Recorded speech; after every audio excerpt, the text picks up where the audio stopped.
Hello, friends of Hush and Sleep. Welcome. Find your space now. A place where the world outside can finally fade into a gentle, distant hum. Allow your body to feel its own weight. The gentle pressure on the mattress, the soft fabric of the blanket against your skin. Let the tension in your shoulders melt away. Let the thoughts of the day unspool and drift, like clouds across a vast, quiet sky.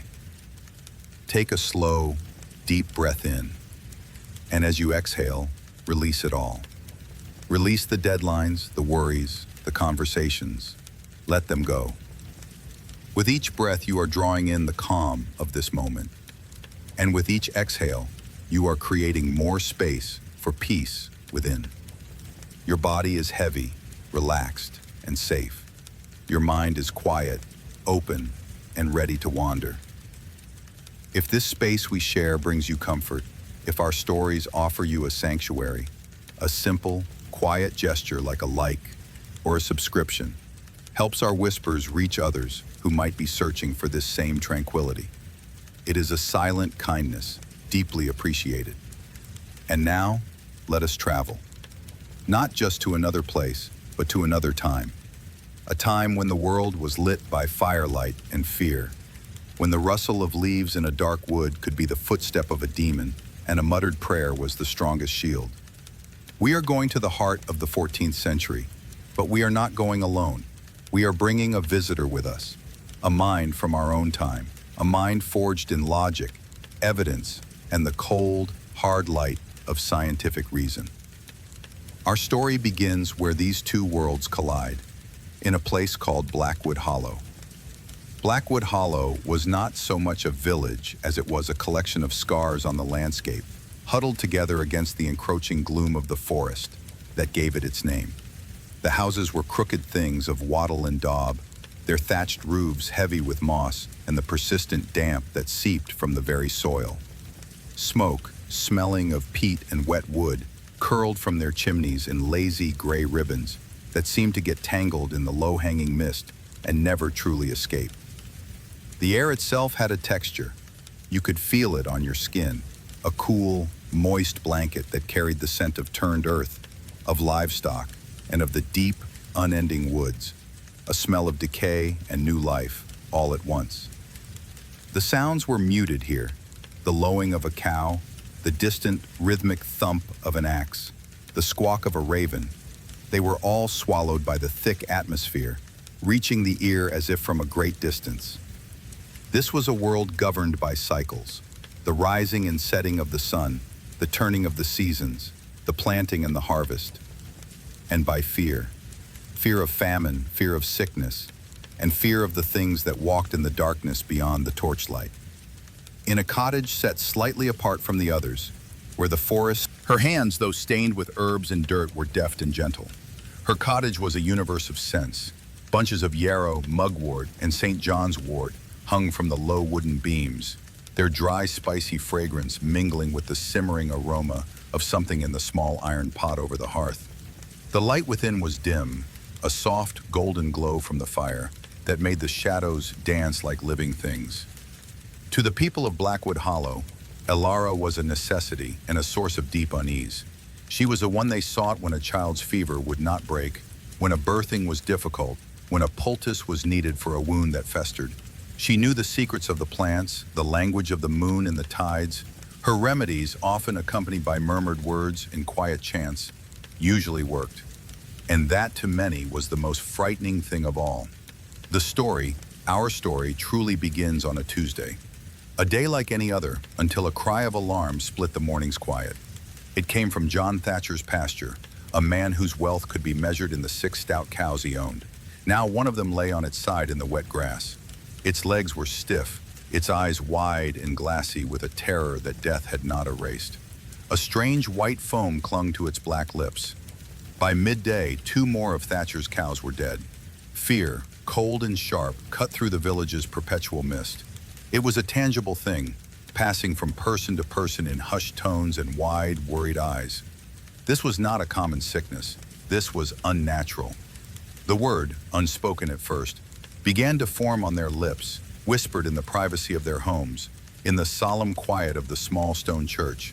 Witchcraft. It was in this suffocating atmosphere of rising panic that a different kind of strangeness made its presence felt. He had been in the village for 3 weeks, a man who called himself Eris. He had appeared as if from nowhere, dressed in clothes of a bizarrely smooth, dark fabric that shed water, and speaking their tongue with a clipped, foreign precision. He paid for his room and board at the small alehouse with coins of pure, shining silver that the publican tested with his own teeth 3 times before accepting. He claimed to be a scholar, a chronicler of histories, yet he carried no great leather-bound tomes. Instead, he had a small, thin satchel from which he would produce a flat, black mirror that did not reflect, a stick that made light without fire, and a collection of glass vials and shining metal instruments that looked like a torturer's tools, only smaller and far more intricate. He spent his days walking, observing, and writing in a small book with a pen that required no ink pot. He studied the way they built their homes, the rotation of their crops, the flow of the stream from which they drank. He asked endless questions, questions no sane man would ask. What is the exact depth of the well? Can you describe the texture of the soil in the north field versus the south? Has the color of the stream changed recently? The villagers treated him with a wary deference. He was clearly wealthy, possibly mad, and best left to his own peculiar devices. But when Eris heard of Thatcher's afflicted cows, his detached curiosity sharpened into a focused intensity. He walked to the pasture, ignoring the fearful glances, and knelt by the 3rd dead animal. The villagers kept their distance, a semicircle of silent, anxious figures.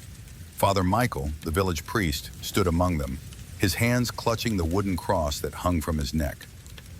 Eris did not see a curse. He saw symptoms. He saw a biological event. His modern mind, a mind from the 21st century, accidentally thrown back by an experiment gone awry, immediately began to catalog, to analyze, to form hypotheses.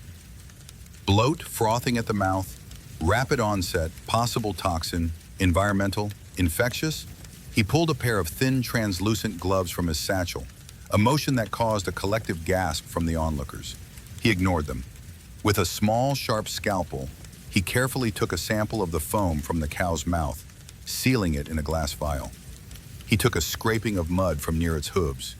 He peered into its wide, dead eyes with a small light, noting the dilation. "What are you doing, man?" Father Michael's voice was stern, heavy with authority. Eris stood, turning to face the priest. He held up the sealed vial. "I am trying to understand what killed this animal." "The devil's work is not for men to understand," the priest countered, his gaze hard. "It is to be prayed against, to be cast out." "Disease is not the devil," Eris said, his voice calm and even, a stark contrast to the rising emotion of the crowd. "It's a small thing, a poison in the water perhaps, or a fungus on the grass, something that can be found and stopped." A woman scoffed from the crowd. "He speaks nonsense. It is a curse, a blight sent to punish us." "Or a blight sent by someone," another man added, his voice low and venomous. He did not have to say the name. In that moment, every eye in the pasture turned towards the path that led to the woods. Alara was standing there. She had come to see the affliction for herself, a basket of roots and leaves on her arm. She stood silently, her gaze fixed on the dead animal, then on the strange man in his smooth, dark clothes.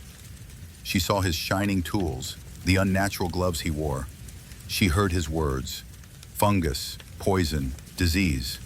And they were as foreign to her as the man himself. She saw the fear in her neighbor's eyes, and she saw it curdling into something she knew all too well: accusation. Eris followed their gaze and saw her for the first time, the woman standing at the edge of the scene, framed by the dark trees. And in that moment, Aris, the man of science and reason, realized the problem was no longer just a dead cow. He was now standing in the middle of a different kind of experiment, a far more dangerous one. The variable was not a microbe or a toxin, it was belief itself. And the crucible was the terrified, suggestible heart of a medieval village, ready to ignite. The sun began to dip below the trees, casting long, distorted shadows across the pasture. The air grew colder. The remaining cows in the field shifted uneasily, their breath pluming in the twilight. It felt like the world was holding its breath, waiting for the next scene in a play that had been written long, long ago. Aris looked from the terrified villagers to the stoic woman by the woods, and then back to the dead animal at his feet. His scientific method, his entire worldview, felt suddenly inadequate. He could analyze the foam in his vial. He could test the soil, but how could he measure fear? How could he quantify superstition? He had come here to observe the past, to document it. But the past was not a static exhibit in a museum. It was alive, and it was about to demand that he take a side. That night, the village of Blackwood Hollow did not sleep. Fires burned brighter in the hearths. Doors were bolted earlier, and more firmly than usual. The sound of the wind in the trees was no longer just the wind. Every snap of a twig, every hoot of an owl, was interpreted through a new lens of fear. The unknown had been given a name, and that name was Ilara. Inside the small smoky alehouse, Aris sat alone at a rough-hewn wooden table. The air was thick with the smell of stale beer, sweat, and something else, palpable anxiety. Men gathered in tight knots, their voices low and angry. They spoke of soured milk, of crops failing in a neighbor's field last season, of a child's lingering cough. All these disparate misfortunes were now being gathered like kindling, ready to be placed at the foot of a single pyre. Aris watched them, his 21st century mind struggling to process the raw, primal logic unfolding before him. He understood the psychology of it, of course. He had read about scapegoating, mass hysteria, confirmation bias. He understood that in the absence of a known cause, the human mind will invent one, often latching on to the most convenient or pre-existing focus of suspicion. To understand it academically was one thing. To watch it happen, to feel the emotional current in the room was another entirely. It was like reading a textbook on fire and then finding yourself inside a burning building. He unsealed his satchel, his oasis of order in this chaotic world. By the flickering light of a tallow candle, he began his work. He couldn't build a mass spectrometer or a DNA sequencer, but he could improvise. He used a shard of carefully cleaned glass as a slide, a drop of clear water as a medium. He held his magnifying glass, his only microscope, over the sample of phone he'd taken from the cow. He squinted, adjusting the distance, his breath held tight in his chest. He saw cells, bubbles of air trapped in saliva, debris, nothing definitive. He needed more. He needed to be systematic. He drew a map of the village in his notebook, marking Thatcher's pasture, the stream, the well, Ilara's cottage. He started a list of questions. 1. Did all 3 cows drink from the same source? 2. Did they graze in the same specific area? 3. Are there any unusual plants, fungi, or discolorations on the ground in that area? 4. Interview the owner, note any changes in routine, feed, or behavior prior to death. This was his ritual. The scientific method, a catechism of observation, hypothesis, and testing. It was his shield against the irrationality that was swallowing the village. Meanwhile, in her cottage, Ilara performed a different kind of ritual. The air was thick with the smoke of burning sage, a cleansing rite to ward off the evil that she could feel gathering like a storm. She did not see herself as the source of it, but as a lightning rod, a focal point for the fear that was already present. She had seen this happen before, in smaller ways. A failed harvest blamed on a sour glance, a stillbirth blamed on a muttered curse. She understood the village's fear because, in a way, she shared it. Her worldview also contained monsters and dark forces. Her protection, however, was not logic, but knowledge of a different kind. She crushed dried rowan berries and black salt with a stone pestle, her movements slow and deliberate. She whispered ancient words, words her mother had taught her, and her grandmother before that. They were words of binding, of protection, of turning away malice. To her, these actions were as real and as potent as a blacksmith forging a sword. The intent, the ingredients, the words, they all had power. They were her science. She thought of the strange man, Aris, his cold eyes, his bizarre tools. He had looked at the dead cow not with fear or reverence, but with a cold, detached curiosity, like a child pulling the wings off a fly to see how it worked. He spoke of disease as if it were a simple weed to be pulled, rather than a manifestation of imbalance, a wound in the world's spirit. He was in his own way more alien and more frightening than the specter of witchcraft. The next morning, Eris rose before dawn. The mist was so thick it was like walking through a dream. He made his way not to the pasture, but to the stream that flowed past it. He followed it upstream, away from the village. His hypothesis was simple. If it was a waterborne toxin, the source must be further up. He spent hours walking the bank, his eyes scanning the water, the rocks, the surrounding flora. He took samples every 100 paces. He found nothing unusual until he was almost a mile from the village. There, half hidden by ferns and tangled roots, was a small, stagnant pool, an offshoot from the mainstream where the water barely moved. The surface of the pool was coated in a strange, dark green, almost black algal bloom. It was thick and slimy, and the water beneath it was murky. A faint, foul smell, like rotten earth, hung in the air.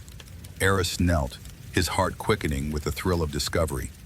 Cyanobacteria, his mind supplied. Certain types produce potent neurotoxins. Anatoxin A, rapid onset muscle paralysis, respiratory failure. The symptoms matched. He carefully took a sample of the algae in the water. He noted that a small trickle from this pool drained back into the mainstream, just above the point where Thatcher's pasture began. It was a plausible, testable, logical explanation. He returned to the village, a feeling of cautious triumph warming him. He had found a culprit, not a witch, but a microbe. Now, all he had to do was prove it. He found John Thatcher by his empty cowshed, his face a mask of grief and despair. Eris approached him calmly. "Mr. Thatcher," he began, "I need to ask you something. In the days before your cows fell ill, did you move them to a new grazing spot?" Thatcher looked at him, his eyes hollow. "The grass is leaner this season. I let them wander further up the stream. Let them drink from there." He pointed in the exact direction of the stagnant pool. It was the final piece of the puzzle. The connection was clear, the chain of causality complete. "It wasn't a curse," Eris said, his voice firm with certainty. "The water upstream is fouled. There's a growth in it, a poison. That is what killed your animals." Thatcher stared at him, his expression uncomprehending. Poisoned water? It was such a mundane explanation. It lacked the terrible grandeur of a curse. It didn't satisfy the need for a villain, for a focus for his rage and fear. "The witch," he began to stammer. "It's not the woman, Alara," Eris insisted, perhaps too forcefully. "It's the water. Keep your other animals away from that part of the stream. Boil your own water before you drink it. I can show you." His certainty, his dismissal of their deepest fears, did not soothe them. It agitated them. He was an outsider, a man of strange ways and stranger ideas, telling them that their world, their understanding of good and evil, was wrong. He was tearing down the only explanation that made sense to them and offering a new one they could barely conceive of. News of Eris's discovery spread through the village, but it did not bring relief. It brought confusion and then suspicion. Who was this man to contradict the wisdom of generations, to dismiss the power of the unseen? His strange, logical explanation became in itself a form of dark magic. That afternoon, Father Michael confronted Eris in the village square. A small crowd gathered, their faces grim. "You spread dangerous ideas, scholar," the priest said, his voice ringing with authority. "You seek to blind the people to the true threat. You tell them to fear the water, while the true serpent remains in our midst." His eyes flickered towards the path to Alara's cottage. "The truth is not dangerous, Father," Eris replied, trying to keep his voice steady. "I have evidence. I can demonstrate." "Mero, your evidence is a trick," the priest boomed, "a deception to protect the guilty. Tell us, scholar, why do you defend the witch?" The question hung in the air, sharp and deadly as a hangman's noose. Eris looked at the faces in the crowd, at their fear, their anger, their absolute certainty. He realized his mistake. He had treated this like a scientific problem, believing that data and evidence would be enough. He thought he was offering them a cure, but they saw it as a different kind of poison. He had not disproven their magic. He had simply made himself an accomplice. The situation was escalating. The simple, observable fact of a toxic algal bloom was no match for the powerful, emotional narrative of a witch's curse. Eris felt a chill that had nothing to do with the damp air. He had thought his greatest challenge was surviving in a primitive time. He now understood his real challenge was surviving the primitive thinking that governed it. He needed to do something more than just present his findings. He needed to stage a demonstration, a piece of scientific theater so compelling it could overpower their deeply ingrained beliefs. He needed a way to make the invisible visible. Back in his room, he looked at his meager collection of tools. How could he show them what was in the water? How could he prove a negative, that Alara's herbs and chants had no effect on the true cause? His mind raced, sifting through centuries of scientific advancement, trying to find a principle simple enough to be demonstrated with 14th century materials. Distillation. It was a simple, ancient process. If he could boil the contaminated water, collect the steam, and show that the condensed, purified water was safe, while the residue left behind was not, it might be enough. He also needed a test subject. Not a human, that was out of the question, a small animal. He spent the evening acquiring the necessary items, a large iron pot from the alehouse kitchen, a curved piece of copper tubing he traded a silver coin for from the bewildered blacksmith, and a clean cask to collect the distillate. His most difficult acquisition was a pair of live rabbits from a trapper's son, who looked at him as if he were mad. As he worked, he could hear the mood of the village darkening. The low murmur of angry voices from the alehouse grew louder. A rock was thrown against the door of his room. They were no longer just suspicious of Alara, they were suspicious of him, her strange defender. Meanwhile, Alara was also preparing. She could feel the tide turning against her. She knew that logic and reason would not save her. She would have to meet their magic with her own. But not a curse, a cleansing. A public ritual to purify the village and prove her intentions were for its good, not its ruin. She gathered her most potent symbols, a bundle of white birch branches, a bowl of pure spring water, not from the tainted stream, but from a hidden well deep in the woods, and a single, perfect white stone from the riverbed. She planned to go to the village square at dawn, to draw a circle, and to perform a rite of banishing and protection that all could witness. Two conflicting ceremonies were being planned for the same dawn, one of science, one of magic. Both aimed to reveal the truth, but they were operating on such fundamentally different definitions of what truth was that a collision was inevitable. Eris knew he was in a race against time. The village mob was a feedback loop. Fear fed anger, which fed more fear. He had to intervene before it reached its violent, inexorable conclusion. The first light of dawn was a weak, gray watercolor wash against the eastern sky. The mist clung to the ground, muffling the world in a shroud of silence. Eris, his face pale with exhaustion and anxiety, began to set up his experiment in the center of the village square. He built a fire, placed a large pot of contaminated water over it, and carefully arranged his makeshift condenser, the copper tube running from a lid on the pot to the clean cask. It was a strange altar of iron and copper, and as the first villagers emerged from their homes, they stopped and stared, their faces a mixture of fear and confusion. At the same time, from the other side of the square, Alara appeared. She walked with a quiet, dignified grace, holding her birch branches and her bowl of water. She was not cowed. Her expression was serene, her focus inward. She was not there to plead, but to practice her craft, to restore the balance she felt had been so violently disrupted. The villagers found themselves positioned between these two strange spectacles. In the center, Eris, the man of science, tending his bubbling pot and hissing pipe. At the edge, Alara, the woman of magic, preparing to draw her sacred circle. Father Michael emerged from the small stone church, his face a thundercloud. He saw this not as a search for truth, but as a blasphemous challenge to his authority and the order of his world. "What is this mockery?" he demanded, his voice cutting through the tense silence. He strode towards Eris. "More of your tricks and deceptions?" "This is no trick, Father," Eris said, his voice steady despite the tremor in his hands. He gestured to his apparatus. "This is a way to find the truth. I told you the water is poison. This process, distillation, will separate the pure water from the poison."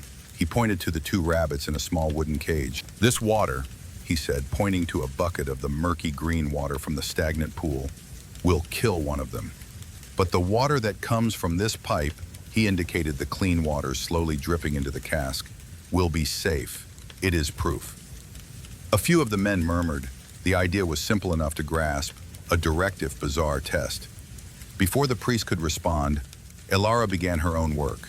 She ignored the crowd, ignored Eris and his strange machine.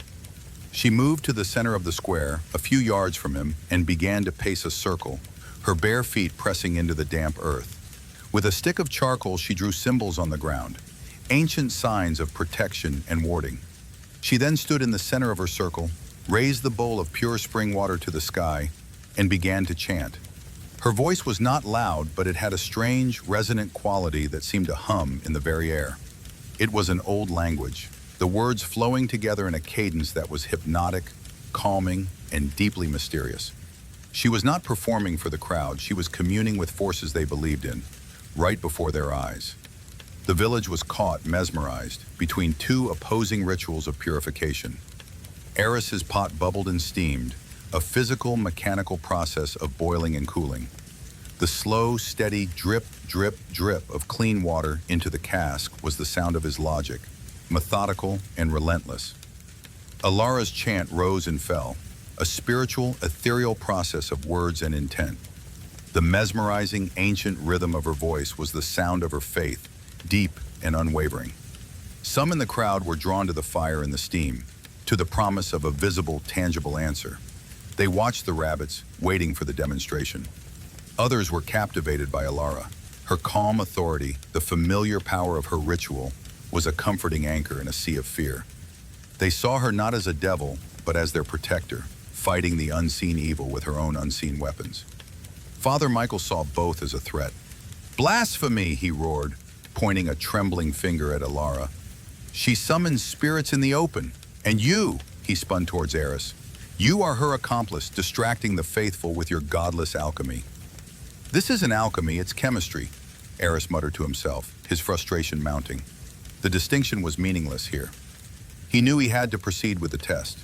He carefully drew a small bowl of the foul-smelling water from the original source.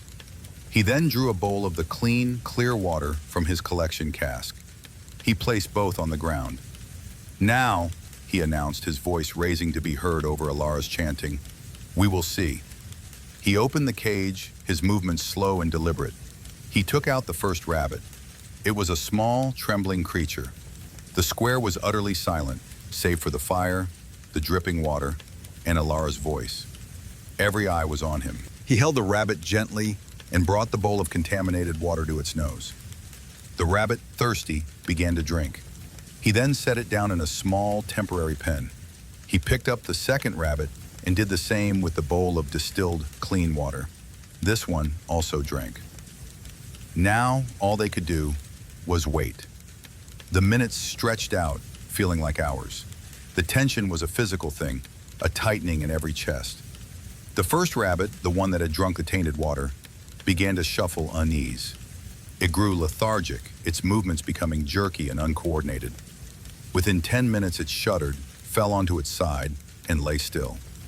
A collective gasp went through the crowd, a wave of shock and awe. Eris pointed a shaking finger at the dead animal. "There," he said, his voice hoarse. "There is your poison. Not a curse, not a spell, the water." He then gestured to the second rabbit, which was happily nibbling on a stray piece of grass in its pen, perfectly healthy. "And there is your cure. Clean water. It's that simple." For a moment, it seemed to have worked. The evidence was undeniable, visceral. A living animal and a dead one. A clear cause and effect. The men who had been shouting for Elara's death now looked at each other, their certainty shaken. They looked at the strange man's machine and then at the dead rabbit, and a seed of doubt was planted in the fertile ground of their fear. But belief is not a simple switch to be flipped. Father Michael, seeing his narrative of righteous fear slipping away, rallied. "A trick!" he bellowed. "A sorcerer's ploy. He killed the creature with a hidden poison in his touch, a sleight of hand." He turned to Elara, who had just finished her chant and was standing in the quiet stillness of her circle, her eyes closed. The timing was, to the priest's advantage, perfect. "She has finished her dark work," the priest cried, pointing at her. "Her spell is cast. The scholar's trick is merely the proof of it." He was twisting the evidence, reinterpreting it to fit his own narrative.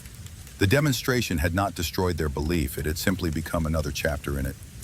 To some, Eris's science was now proof of Alara's magic. But then, something unexpected happened. Alara opened her eyes. She looked not at the priest, nor at the frightened crowd. She looked at the dead rabbit, and then at the healthy one. She looked at the pot of boiling water and the slowly dripping pipe. She had watched the entire process. She had seen the one rabbit drink the green water, and the other drink the clear. She had seen the one die and the other live. Her own worldview was vast and mysterious, filled with spirits and energies. But it was also at its core based on observation. She knew that foxglove used incorrectly could stop a heart. She knew that willow bark could ease a fever. She observed cause and effect every day, even if she attributed it to the spirit of the plant rather than its chemical compound. And what she had just observed was undeniable. Slowly, deliberately, she stepped out of her protective circle. She walked past the priest, past the stunned villagers, and stopped before Eris. She knelt down, her gaze fixed on the 2 bowls of water. She looked at the murky, foul-smelling liquid, and then at the clear, pure distillate. She dipped a finger into the clean water and then brought it to her nose, smelling it. It was just water. She then looked up at Eris, and for the first time their eyes met in something other than suspicion.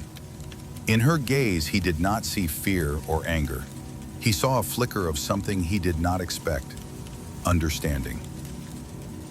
"The water from the dead pool," she said, her voice quiet but clear, carrying across the silent square. "It carries a sickness. Your machine, it separates the sickness from the water."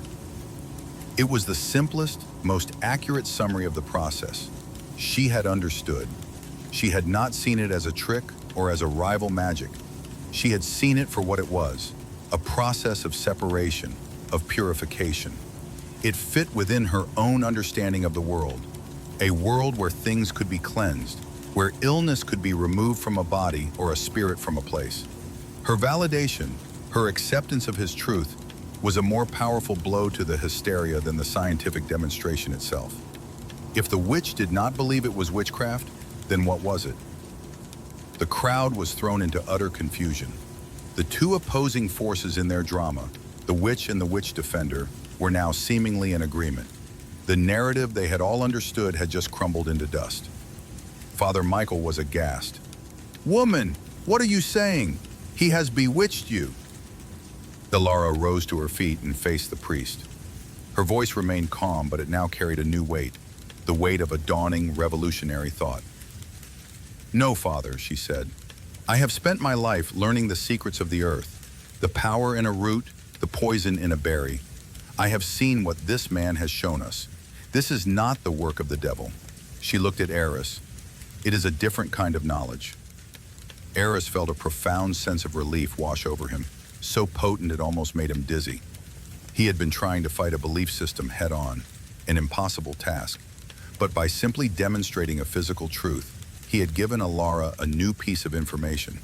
And she, from within that belief system, was the one who could translate it, integrate it, and make it real for the others.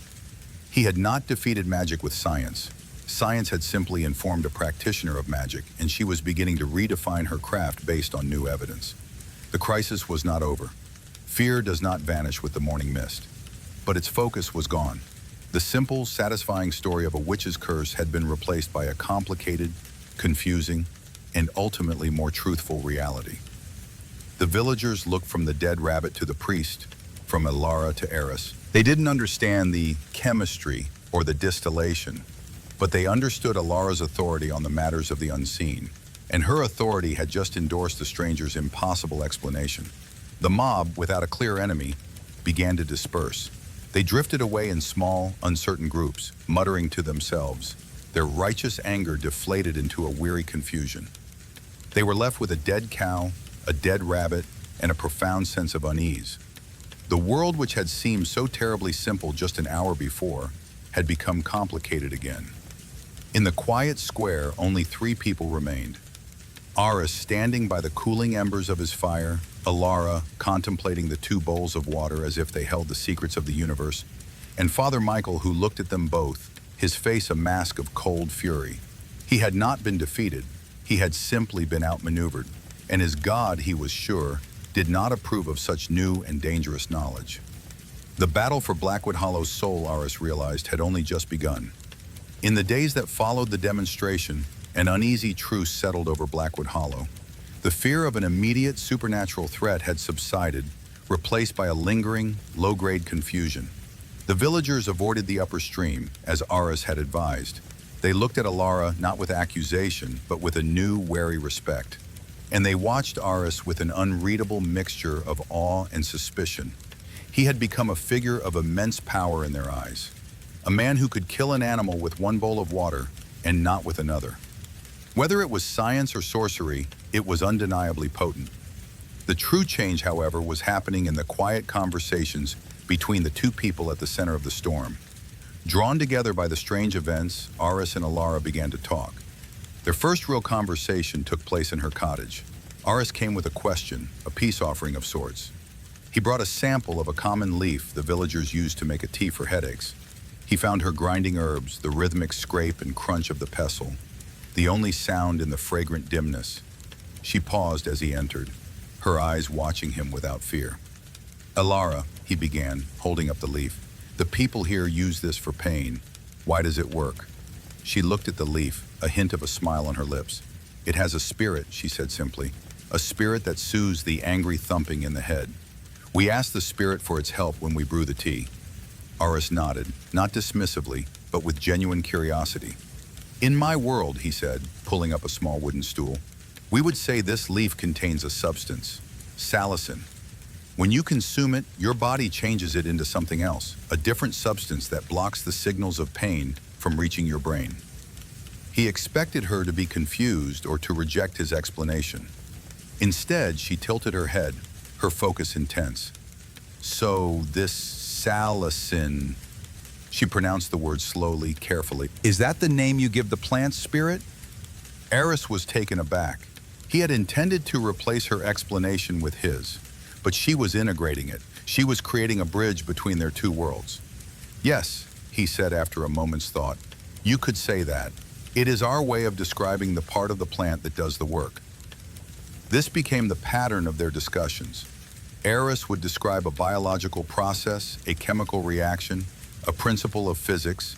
Alara would listen intently and then find a way to weave it into her own spiritual tapestry. The bacteria he described in stagnant water were tiny, invisible spirits of sickness. The chemistry of fermentation that turned grape juice to wine was the spirit of the grape awakening and changing its form. Gravity was the constant loving pull of the earth, wanting to hold all of its children close. Aris, in turn, began to see the world through her eyes. He had come to this time with a sense of intellectual superiority, armed with centuries of accumulated knowledge. But in talking to Alara, he started to appreciate the profound wisdom in her worldview. Her magic was a form of applied psychology, a way of giving people a sense of control in a world that was overwhelmingly chaotic and unpredictable. When she gave a child a charm for nightmares, a small pouch of lavender and salt, he knew it had no objective power. But he also watched as the child, believing in the charm's protection, slept peacefully for the first time in weeks. The belief was the active ingredient. Her ritual was, in its own way, a powerful placebo, a focusing of the mind's own ability to heal and comfort itself. He had the how, she had the why. One afternoon, a woman came to Alara with a deep, infected cut on her hand. The hand was swollen, red, and streaked with dark lines. Aris, who was there documenting local herbal remedies, recognized the signs of severe septicemia immediately. In his time, a course of antibiotics would be the simple solution. Here, it was a death sentence. Alara examined the hand with a grave expression. She prepared a poultice, not of the usual soothing herbs, but of a specific foul-smelling mold she scraped from a loaf of old damp bread. She mixed it with honey and packed it carefully into the wound. Aris watched, horrified and fascinated. He knew about penicillin. He knew that Alexander Fleming had discovered it from the penicillium mold. He had no idea that some echo of that knowledge, discovered through millennia of trial and error, existed here as a piece of folk medicine. "Why that mold?" he asked, his voice a whisper. "Most molds feed decay," Alara explained as she bandaged the woman's hand. "But this one fights it. It is a warrior spirit. It battles the spirits of rot and poison." The woman treated with the mold poultice and Alara's reassuring words made a full recovery. Eris was humbled. He had the scientific name, the understanding of bacteriostatic agents. Alara had the practical knowledge that saved a life. Which of them was more correct? The question suddenly seemed irrelevant. Their knowledge was two different languages describing the same life-saving truth. This growing alliance did not go unnoticed by Father Michael. He saw it as a profound corruption.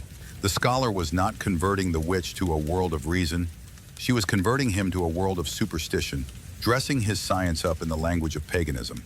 He saw their shared knowledge not as a bridge, but as a monstrous hybrid, an unholy fusion of the sacred and the profane.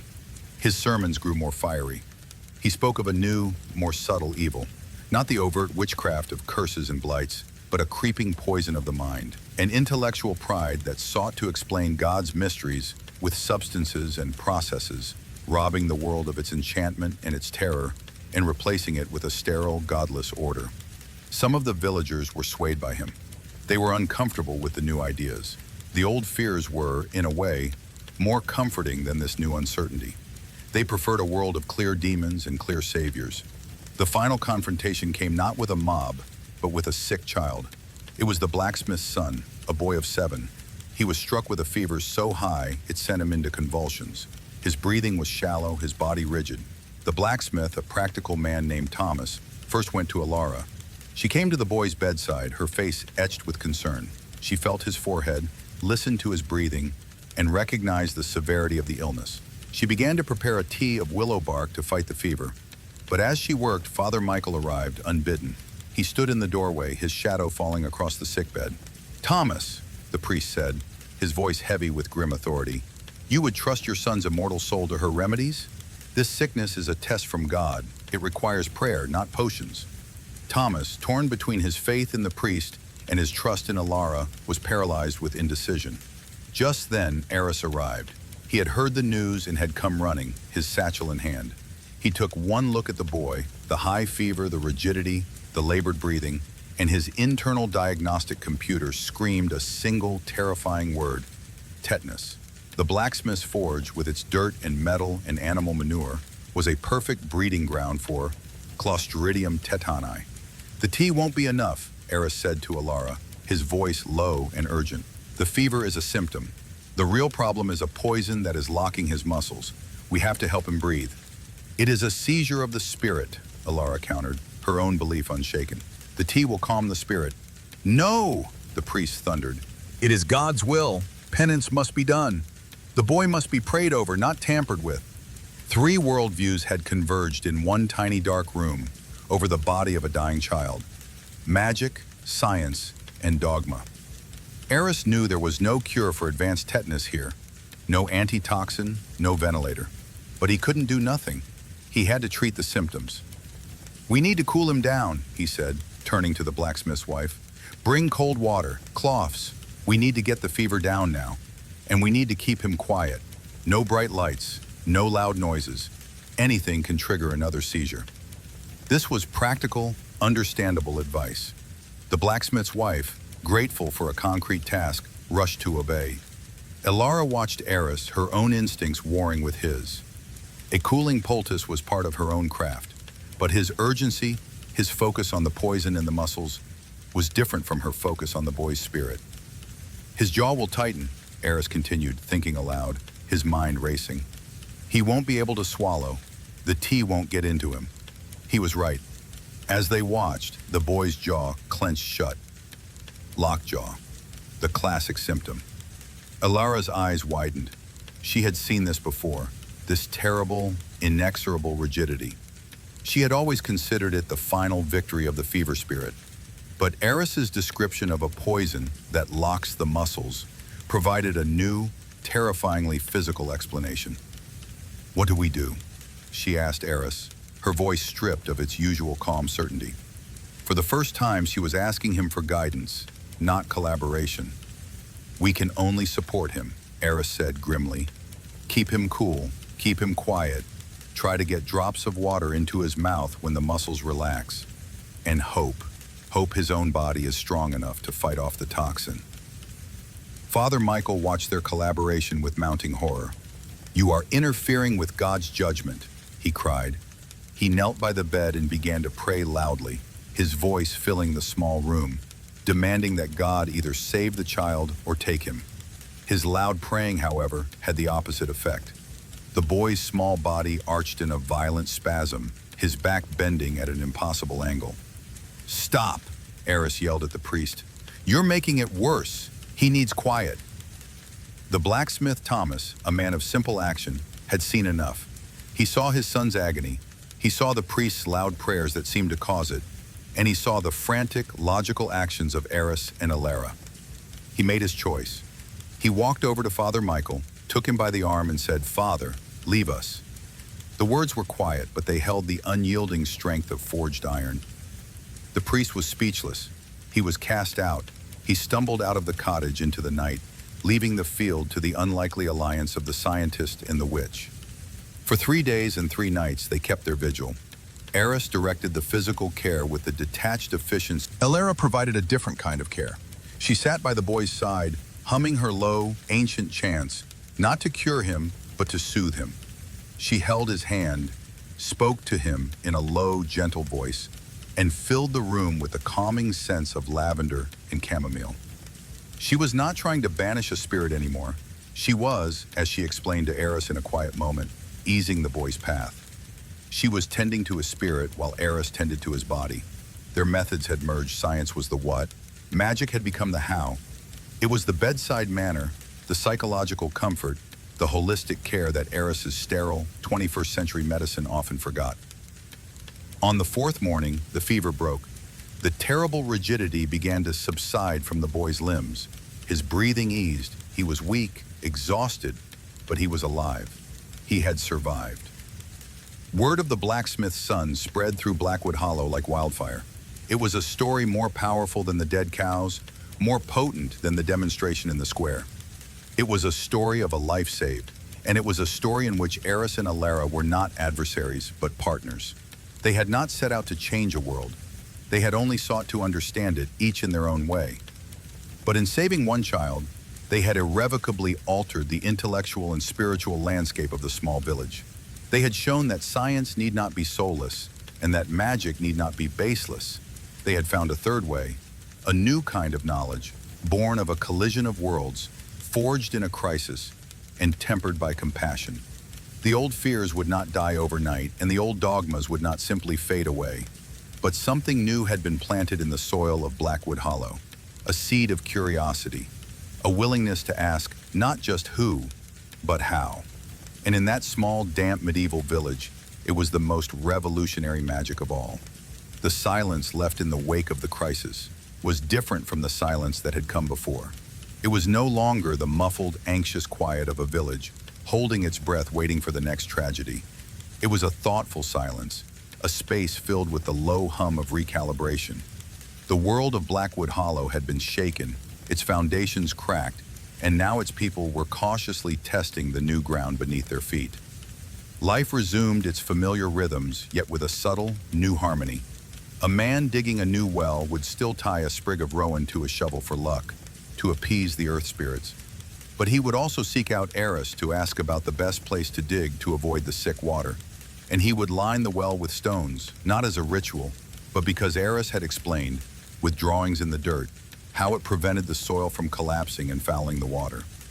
A mother would still ask Alara for a charm to hang over her baby's cradle, a small pouch of calming herbs to ward off ill humors and sprites. But she would also listen intently as Alara, echoing a conversation she'd had with Eris, explained the importance of boiling the swaddling clothes to chase away the invisible biting things that can bring fever. They were living in 2 worlds at once. They had not abandoned their faith in the unseen, but they had opened the door to the seen, the testable, the knowable. They learned to pray for a good harvest and also to rotate their crops to keep the soil rich. They learned to ask for blessings on their livestock and also to keep their water troughs clean. The center of this new world was Alara's cottage. It ceased to be a place of fear on the edge of the woods and became the village's heart and mind. Eris, having no real home, moved his meager belongings, his satchel, his notebooks, his strange, smooth clothes, into her small spare room. The arrangement caused not a whisper of scandal. It seemed perfectly natural. They were two parts of a new whole. It was there in the quiet evenings, surrounded by the scent of drying herbs and the soft glow of the hearth, that their great work began. It started with a simple problem. Eris's memory, though sharp, was finite. Ilara's knowledge was vast, but it was oral, passed down in rhymes and stories, vulnerable to being lost or misremembered. "We should write it down," Eris said one night, watching her crush seeds with a stone pestle. "All of it, every plant, every remedy, every observation." Ilara paused, a thoughtful frown on her face. "The knowledge is a living thing, Eris. To trap it in ink, it can steal its spirit.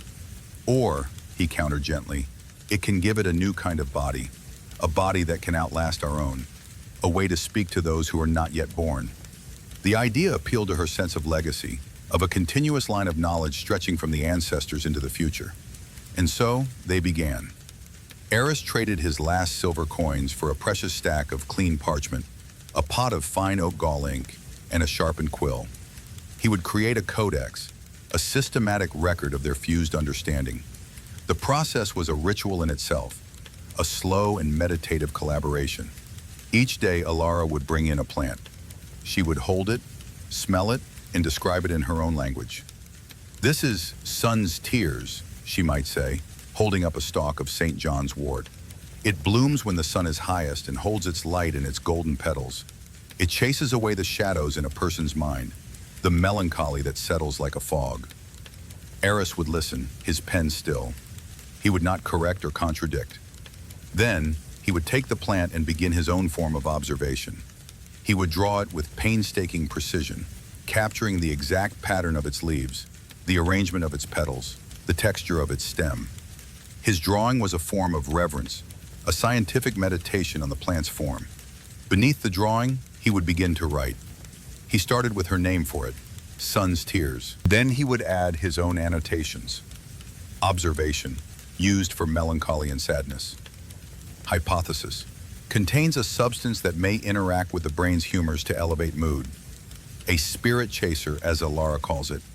Preparation, the flowers are steeped in hot water. Ilara says the words of gratitude spoken over the tea are essential. This may focus the patient's own will to be healed, a powerful component of the cure. He was not just transcribing, he was translating.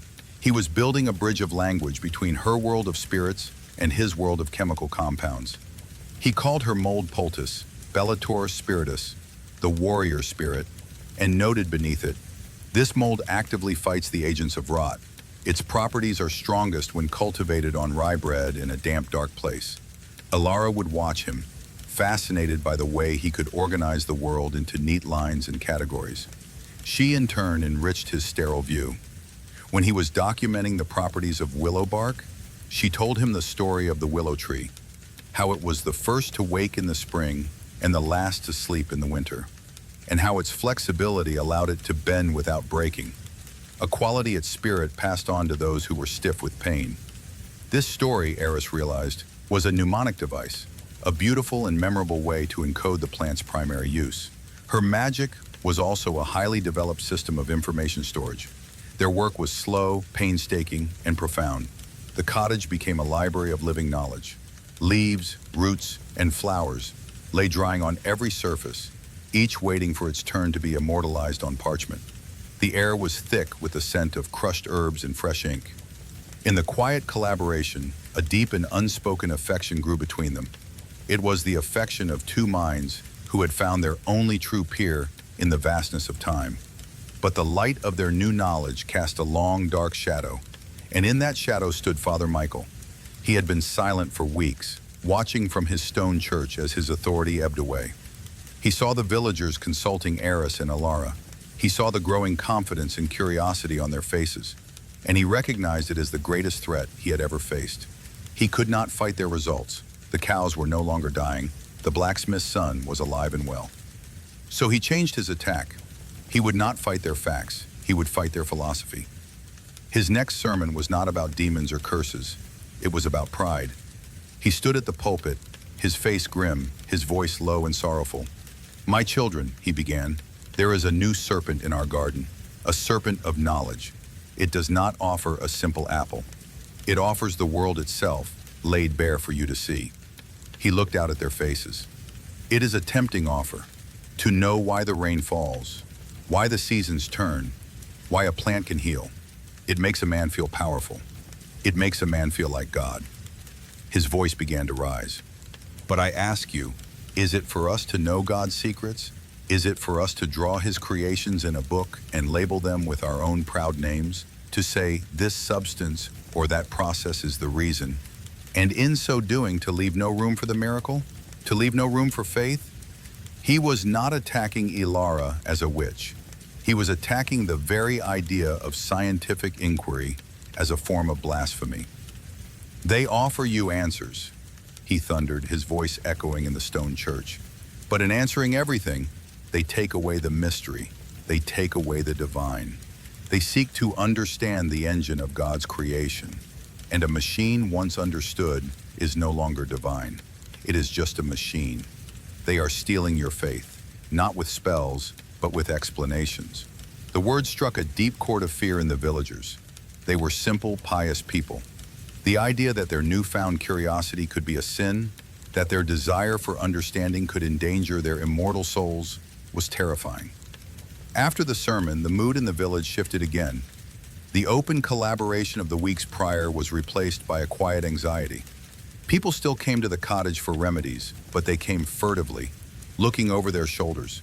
They would take the poultice or the tea, but they would look at the growing stack of parchment on the table with a new suspicion. Thomas the blacksmith came to the cottage one evening, his face a mask of conflict. "Ilara, heiress," he said, twisting his cap in his large hands. "The father. He says your book is a dangerous thing, that you are trying to write down things that should belong only to God." "Thomas," Eris said calmly, "does a shipbuilder sin by understanding the nature of wood and water? Does a farmer sin by knowing the best time to plant his seeds? Understanding the world God created is a form of worship, not blasphemy." "But he says we are not meant to understand why," Thomas insisted, his voice troubled. "Only to have faith that it works." Ilara put a gentle hand on the blacksmith's arm. "Thomas, does your son's laughter sound any less sweet because you know it was a cool cloth and not just a prayer that saved him? Has the miracle of his life been diminished, or has it been deepened by our knowledge?" Her words soothed him, but the conflict remained. Blackwood Hollow was now caught in a new war, not between science and magic, for those two had found a way to coexist. It was a deeper, older war, the war between knowledge and faith, between the comfort of mystery and the empowerment of understanding. Eris and Ilara's work was no longer just about healing the body. It was about to force a choice on the very soul of the village. And they knew, as they looked at the growing stack of pages, that their book of remedies had become the most dangerous object in Blackwood Hollow. The ink on the parchment was not yet dry, but the battle for its meaning had already begun. The Blackwood Codex, as Eris had begun to call it, was no longer just a collection of remedies. It had become a symbol. To Eris and Ilara, it was a testament to a new way of seeing. To Father Michael, it was a Tower of Babel, an arrogant monument to human pride built on foundations of sin. The villagers were caught in the cross currents. They lived in a state of quiet cognitive dissonance, holding two contradictory ideas in their minds at once. They feared God's wrath for seeking knowledge, yet they could not deny the evidence of their own eyes. The blacksmith's son was thriving, the water was safer, and Ilara's remedies, now applied with Eris's systematic precision, seemed more potent than ever. This fragile balance, this quiet war of ideas, needed only a single push to shatter into open conflict. That push came not with a sickness of man or beast, but with a sickness of the land itself. It began in the Westfield, the one closest to the damp woods. The wheat, which had grown tall and green, began to show signs of a strange affliction. A fine, reddish-brown dust, like rust, appeared on the stalks and leaves. Where the dust was thickest, The plant seemed to wither, the head of grain growing stunted and pale. The affliction spread with an unnatural speed. Within a week, it had moved like a slow, inexorable tide across the west field and was beginning to appear in the central plots. The reddish dust seemed to float on the wind, a visible miasma of decay. Panic, a familiar specter, returned to Blackwood Hollow. This was a threat more profound than sick cows. This was their bread, their sustenance, the very promise of survival through the coming winter. Father Michael saw his moment. This was not a problem that could be solved by a single poultice or a distilled bowl of water. This was a blight upon the entire community, a collective ailment that required a collective response. It was, to his mind, the clear and unambiguous judgment of God. He gathered the villagers before the church as the evening sun cast long, anxious shadows. The air smelled of the dying wheat, a faint, metallic, musty scent. "You see?" His voice boomed, filled not with anger, but with a terrible, sorrowful certainty. "You see the fruits of your pride. You have turned your faces from the mysteries of God and have put your faith in a book of ink and drawings. And now the land itself rejects you. The soil refuses to grant its bounty to a people who have grown so arrogant." He let the words hang in the air, letting the weight of their fear press down upon them. "God is asking for a sacrifice," he cried, "an act of humility, to show that we renounce this path of forbidden knowledge. We must purge the sin from our midst. We must burn the book." The demand was now absolute. A pyre for the codex, an intellectual witch burning. He was linking their very survival to the destruction of Eris and Alara's work. The crowd shifted, their faces pale in the twilight. The thought was terrifying, but the priest's logic was powerful and deeply ingrained. If God was angry, a sacrifice was the only answer they had ever known. At the cottage, Eris and Alara worked with a quiet, frantic intensity. Eris had taken samples. Under his magnifying glass, the reddish-brown dust resolved into millions of tiny individual spores. "It's a fungus," he said, his voice tight with frustration. "A rust. It feeds on the plant, stealing its strength. It travels on the wind, from one stalk to the next." Ilara looked at the afflicted wheat stalk he had laid on the table. She had seen blights like this before, but never so aggressive, so widespread. Her tradition had remedies for it. Chants to the spirit of the harvest, poultices of specific clays to be spread on the borders of the fields to create a spirit ward. But she had always known them to be of limited effect, more of a plea than a cure. "In my time," Eris said, pacing the small room, "we would have chemicals to spray, or we would have bred strains of wheat that are resistant to this specific fungus. Here, our options are limited." He stopped, running a hand through his hair. "Fire is the most effective tool. A controlled burn of the infected fields would destroy the spores and prevent them from spreading further. But it would mean sacrificing a huge portion of the crop." Ilara nodded slowly. "The cleansing fire," she murmured. "The ancestors spoke of it. They would burn the blighted parts of a field as an offering, to appease the angry spirit of the land." Eris looked at her, a spark of an idea in his eyes. Yes, exactly. An offering. They understood the principle, even if they used a different language. They knew the fire worked. But Father Michael was not advocating for a cleansing of the fields. He was demanding a cleansing of the mind. He wanted the symbol, the book, to burn, not the source of the problem. The pressure from the village was becoming unbearable. A delegation, led by a grim-faced Thomas the blacksmith, arrived at their door. "The priest is rousing the people," Thomas said, his voice low. "They are frightened. They say it is better to lose the book than to lose the whole harvest and starve."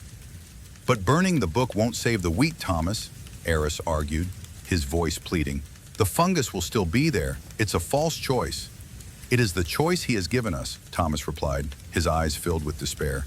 "He says God will not lift the curse until the sacrifice is made." Eris felt a wave of helplessness. He was trapped in a nightmare of irrationality. He had a logical, if difficult, solution, but he was being forced to debate a superstition. It was Alara who saw the path forward. She saw that they could not fight the priest on his own terms, in the realm of faith and symbols. But they could not abandon their own knowledge either. They had to create a new ceremony, one that satisfied the spiritual needs of the people while implementing a practical, scientific solution. She faced the delegation. "Tell the Father," she said, her voice calm and clear, gaining strength as she spoke, "that he is right. A sacrifice is needed. A great cleansing is required. Tell him to gather the village in the West Field at dawn tomorrow. We will make our offering to God and to the land." The men, hearing an acceptance of their priest's premise, were relieved. They left to carry the message, leaving Eris alone with Alara. "What are you doing?" Eris asked, bewildered. "You can't mean to let them burn the codex?" "No," Alara said, turning to him, her eyes alight with a fierce intelligence. "We are going to give them a cleansing fire. Our cleansing fire. We will meet their ritual with our own, one that is both a powerful symbol and a practical solution." She explained her plan. They would not burn the book. They would use the book. They would present it not as a source of pride, but as a sacred text of their own, a tool to understand God's creation in order to save it. And they would lead a ceremony that fused prayer with action, satisfying the village's soul and saving its body. That night was the longest of Eris's life. He and Alara worked not on remedies, but on a strategy, a script for the coming confrontation. They were preparing for a battle of theater and faith. Dawn broke, gray and cold. The entire village of Blackwood Hollow was assembled at the edge of the blighted Westfield. The air was thick with the smell of the rust and the damp earth. A crude pyre of dry logs had been erected in the center of a clearing, waiting for its sacrifice. Father Michael stood before it, his face stern, his arms crossed. He was ready to claim his victory. Then, from the path, Eris and Alara emerged. They were not cowed or defeated. They walked with a quiet dignity. And in her hands, Alara carried the Blackwood Codex, holding it not like a bundle of papers, but like a sacred relic. She and Eris did not walk to the pyre. They walked to the edge of the diseased wheat. Alara turned and faced the silent, watching crowd. "Father Michael is right," she began, her voice ringing out in the morning stillness. The crowd murmured in surprise. The priest's eyes narrowed. "The land is sick, and it demands a sacrifice from us," she continued. "It asks that we show our humility and our willingness to fight for its health. But the spirit of this blight is not a spirit that feeds on ink and parchment. It is a spirit that feeds on the wheat itself. To save the harvest, our sacrifice must be made here." She stamped her foot on the earth at the edge of the field. "In the soil," she held up the codex. "This book is not a work of pride. It is a work of humility. It is our attempt to listen to the world God has made, to understand the language of the plants, the water, and the sky. It is a book of prayer and observation, and it has told us how this sickness works and what we must do." She opened the book to a page where Eris had drawn the rust fungus in meticulous detail. She showed it to those standing closest. "This is the face of the spirit we must fight, and this book tells us its weakness. Fire." Eris stepped forward holding a torch. "The priest is right," he said, his voice firm, echoing Alara's strategy. "An offering must be made. We must give a portion of the crop back to the fire, to cleanse the land and protect what remains. We will burn the edges of the field, creating a wall of fire that this plague cannot cross. It is a hard sacrifice, but it is the right sacrifice." Father Michael was momentarily speechless. They had co-opted his narrative. They had taken his language of sacrifice and ritual and repurposed it for their own scientific ends.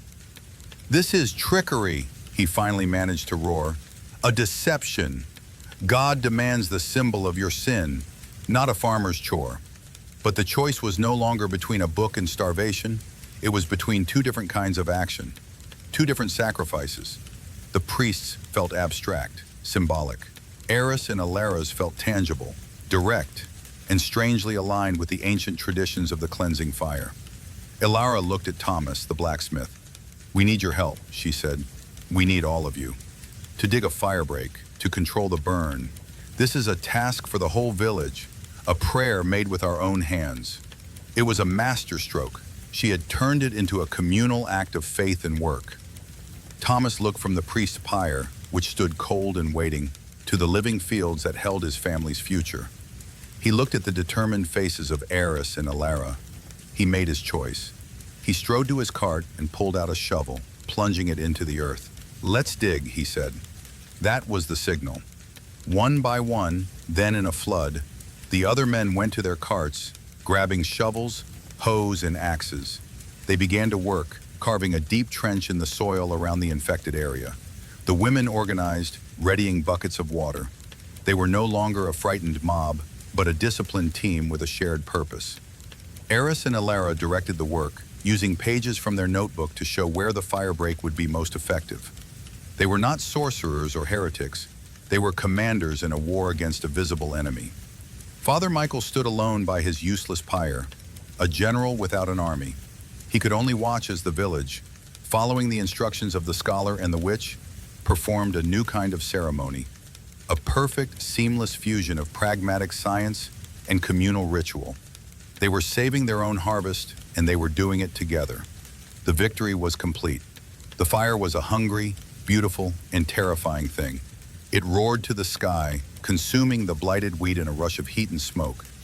The villagers worked as one body, their faces smudged with soot, their eyes red from the smoke, but their movements were filled with a focused, powerful energy. They were not cowering from a divine punishment.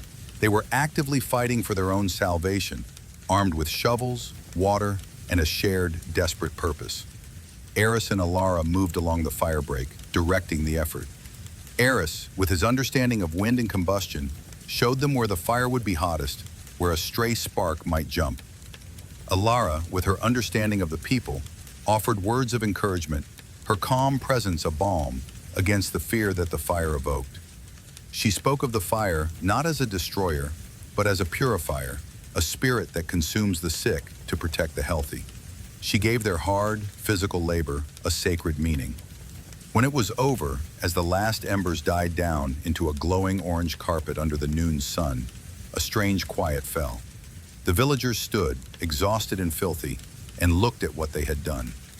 A wide black scar now separated the West Field from the rest of their land. It was a line of demarcation, ugly and stark, but beyond it, the healthy wheat stood untouched, green and gold, shimmering gently in the breeze. They had lost a part of their harvest, but they had saved the rest. They had won. No one looked towards Father Michael. He stood alone by his unlit pyre, a relic of a fear they had just transcended. He had offered them a symbolic gesture, a sacrifice of the mind. Eris and Alara had offered them a real one, a sacrifice of sweat, risk, and a portion of their crop. The results were undeniable, written on the landscape itself. Without a word, the priest turned and walked back to the cold silence of his church, his authority burned away with the blighted wheat. In the seasons that followed, Blackwood Hollow was quietly reborn. The change was not dramatic, but it was profound. The Blackwood Codex became the village's most prized possession. It was housed in Alara's cottage in a finely carved wooden box that Thomas the blacksmith had made, and the villagers would come not just for remedies, but for knowledge. They learned to read the sky for weather, to test the soil between their fingers, to understand the life cycles of the pests that plagued their crops. They learned that knowledge was not a sin, but a form of stewardship. Alara began to teach the children, not just the herbal lore, but how to read and write, using the codex as their primary text. They learned the names of the plants, both the spirit name and the one Eris had written beside it. They were learning to live in two worlds at once, and finding themselves richer for it. Eris never spoke of his own time again. The urgency to return had faded, replaced by a deep sense of purpose he had never known. He was a chronicler, a teacher, a scientist, and a partner. He had been a man out of time, but he had found his true place in the past, helping to build a new future. His world of cold logic had been infused with the warmth of Alara's spiritual wisdom, and he had become more whole than he had ever been. His final entry into the Codex was not about a plant or a remedy. It was a simple star chart, mapping the constellations as they appeared in the 14th century sky.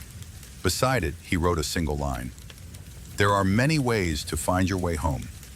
The story could end there, with a village saved, a new way of thinking born, and two souls from different worlds finding peace together. It is a story of how reason does not have to extinguish faith, but can instead give it a stronger foundation. How the human spirit, when faced with the unknown, can choose curiosity over fear. One quiet evening, a year after the fire, Eris and Alara sat outside their cottage, watching the stars begin to prick the deep velvet of the sky. The air was cool and smelled of wood smoke in the rich, dark earth. The sounds were of a village at peace. A distant laugh, the lowing of a cow, the gentle chirping of crickets. The work was not finished. The codex was always growing, but the war was over. They had built a sanctuary of reason and spirit, a small island of light. Alara leaned her head against his shoulder, her eyes on the familiar constellations. "They seem brighter here," Eris said softly, his voice full of a quiet wonder that had never truly left him. "That is because there is less to block the view," Alara replied, her own voice a gentle murmur. "You just have to be willing to look up." And in that shared simple peace, they watched the turning of the world they had made their own, together.